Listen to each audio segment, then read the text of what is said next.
2016, 17, 18 কথা পাবো না, যখন চোর চোর চোর চোর করতো, নারদার একটা যাদের নামে হয়েছে তার একটা এমপি বসে থাকতো, সেই তো আমাকে বসে বসে শুনতে হয়েছে।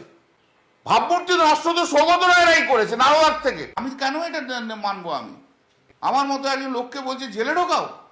আবার আমি বলছি আমি কোটায় আসা লোক নই, দল যেদিন বলবে ছেড়ে দিয়ে চলে যাব, কিন্তু এইসব অসভ্য মহিলা এমপিকে সহ্য করবো না। সেই মহিলার আর কোনো ইস্যু নেই, মহিলা এমপির একটি আদানি আর একটা নরেন্দ্র মোদী, আমাকে বলছে অ্যারেস্ট করো, এই অসভ্য এমপি আমি সহ্য করবো না। একটা সেশন আসবো না, দেখে নেবে তৃণমূল কংগ্রেসের পারফরমেন্স কি পার্লামেন্টে, করে ডাকলে তো হবে না। মোদী মুর্দাবাদ, মোদী মুর্দাবাদ ওদের বলে হয়। এইটা ভিডিওটা আমাদেরই একজন এমপি, যে বাইরে থেকে এসছে, আমাদের প্রদেশের নয়, সেই বাইরের প্রদেশের এমপি, সে ভিডিওটা করে বাজারে ছেড়ে দিয়েছে।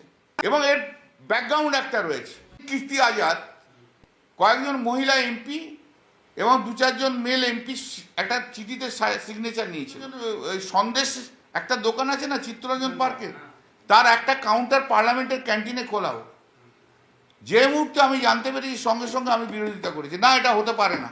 ন্যাচারালি রাগ তো আমার উপর জন্মেইছে, কে জানে কোথায় কার কি কথাবার্তা হয়েছিল। দলের ভাবমূর্তি অনেক কারণে নষ্ট হয়, সৌগত রায়ের জন্য তো নষ্ট হয়েছে। সৌগত রায়ের জন্য নষ্ট হয়নি, নারদার টাকা খাওয়ার জন্য সৌগত রায়